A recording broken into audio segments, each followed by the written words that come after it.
Good morning, everybody. It's the Savagestacker. All right, so I made a couple phone calls yesterday to the local coin shops. I just wanted to see what's been going on locally. Are people buying? Are people selling? And the answers I got were pretty ugly. And a couple of my guys are talking about closing their doors. And I've mentioned this before, but now they're really starting to think about it. It's getting to the point now where nobody's coming in to sell anything. And for a while there, people were hurting, and they're still hurting. And they may see a little bit coming here and there, but you're not seeing somebody come in with 100-ounce, 10-ounce bars, 10 10-ounce bars, 100 ounces of silver. You're just not seeing it. Or coming in with 2 or 3 ounces of gold. It's just, they're not seeing it. It's very, very slow for them. And when stuff like that happens, they start using their buy money for bills, for their rent, for their store, for, they still got all those bills to pay. And when they don't have foot traffic coming in to sell to them, they don't have anything to sell to us. And that gets ugly, and it starts forcing their hand to have to possibly close their shops. Now, a couple of my guys are very good shops, and they sell for a really cheap price, but with that comes, they give you cheap, they don't pay really great over spot, because they try to keep their price point down low when they sell. So people aren't coming in to sell, right? They're finding other avenues to sell. And that gets me thinking about exit strategy. And has anybody out there, you new stackers out there, have you thought about your exit strategy? Do you plan on exiting out of metals ever? Do you believe the dollar is going to fall and this is going to be our only saving grace? Or do you plan on selling when, say for me, part of my stack, a lot of my generic stuff, I plan on selling in bulk all at once, not piecing it out, at the best price I can get at the time to buy property. That is what my generic stuff is for. Now, my collectible stuff, or my little bit higher premium stuff, or my nice stuff that I like, I plan on keeping for a very, very long time. I plan on keeping a lot of it for a long time. But I'm going to need that down payment on a piece of property once it, peeks its head out, once I find the right spot. I'm getting older. I don't have time to make any mistakes really anymore. So I don't want to pull the trigger on something and not be able to, sustain it. So I'm taking my time with this.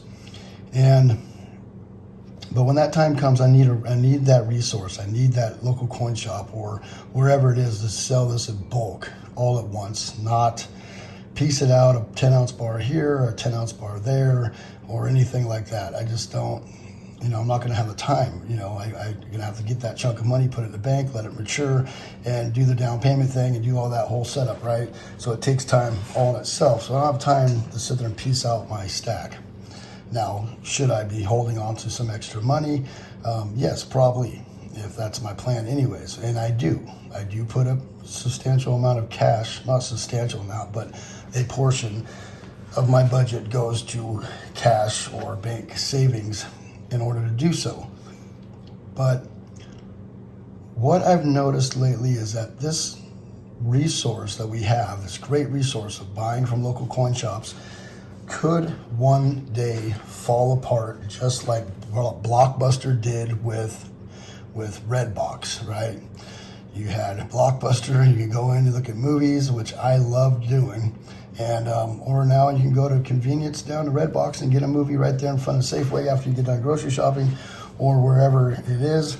And now even Redbox is starting to go away because you have it all in the convenience of your phone or your TV or your iPad or whatever it is you use. So even Redbox are just starting to go under. And could the local coin shops fall just like Blockbuster did? And the quick and easy answer to that is yes, they can. And it would be really sad to see that, but when you have a brick and mortar store, you got overhead, you got bills, you got stuff you gotta pay. And if you don't have the money to pay those bills, the people aren't coming in and selling, so you can in turn sell to the public, then you're not making any money. And you'll eventually have to close your doors before you end up broke. And that's what's going on right now with some places, not all. I know it's different from state to state and area to area, but around here, which is very highly populated, people are having a hard time. They're not selling to them like they normally would. And I think part of that's because a lot of people can sell peer-to-peer or on eBay or whatever, whatever the other apps are, we can sell stuff. And they're using other networks, and which is cool, which is all right. If you're getting a better deal, then so be it. But we got to remember those local coin shops need our business. So if I ever have an issue and I need to sell some silver or gold, I'm going to go ahead and use my coin shop because I know that they're going to need it.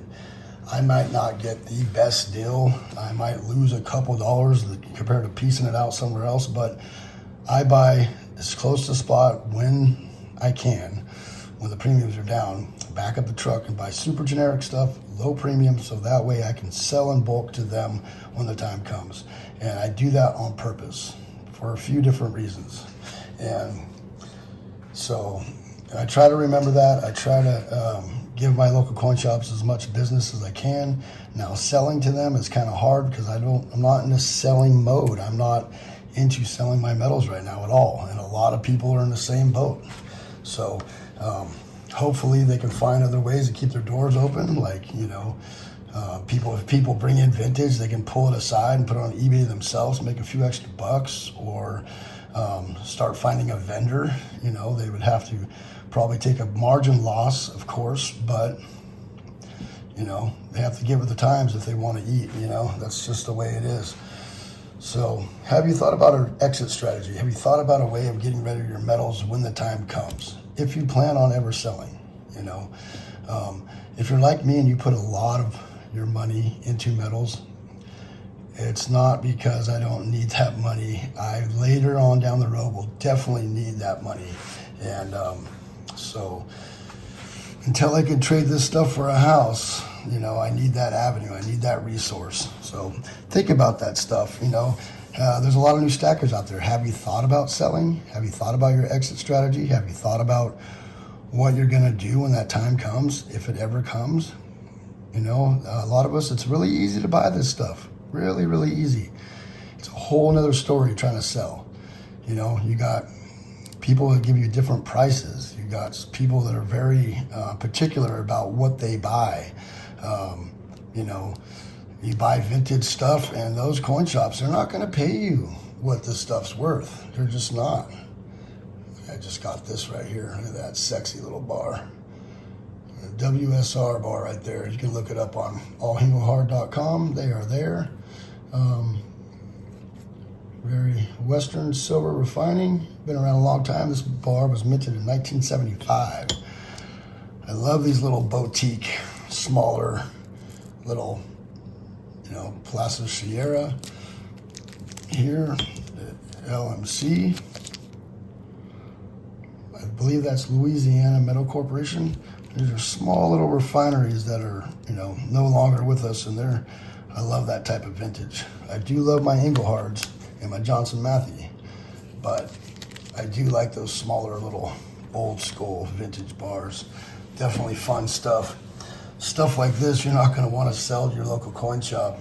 I actually have a cheat sheet for what I paid, what I think it should be worth if something ever happens to me, and resources on that cheat sheet for my people, my wife, kids, whatever, resources so they can look it up and go in places to sell it if something was ever to happen.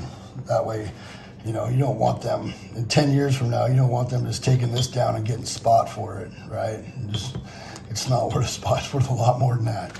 So, are you guys buying gold right now? I know gold's expensive right now, but if you get away from the U.S. Mint stuff, you can find some good deals on gold. Black Friday's coming. There are some good deals out there. I notice a lot of bullion companies are not partaking in the Black Friday deals this year. So far I've seen APMEX and SD Bullion. SD Bullion's got some good stuff on sale. APMEX has got some great exclusives. Gotta be part signed up with their app. You gotta have their app. And you get exclusive releases on certain things. Usually they do a spot deal every year. I don't know if they'll do a spot deal this year. Hopefully they will. I won't be partaking in Black Friday this year. I've pretty much stacked almost all the metals I'm going to stack for the year. That might change, you know, but I got Christmases and a bunch of birthdays in December I got to take care of. So it's kind of the time right now where I slow down a lot and worry about my savings and taking care of business. So, all right, thank you everybody for coming by. What do you guys think about that? Could we lose that resource? Man, that would really suck to lose all the coin shops, wouldn't it? I know there's some places where they're alive and well, they're doing great, but around here, and it's highly populated, and a lot of people do metals out here, and they're just not seeing the foot traffic like they normally do. One place is buying jewelry like crazy. I can go in there right now and buy jewelry almost close to spot from him. He's buying it for a little bit under melt, and he's selling it just a little bit above spot price. So a lot of gold jewelry he sells this time of year for gifts. He pulls it all out Christmas, Valentine's Day, and he's got a whole crap ton of jewelry, gold jewelry.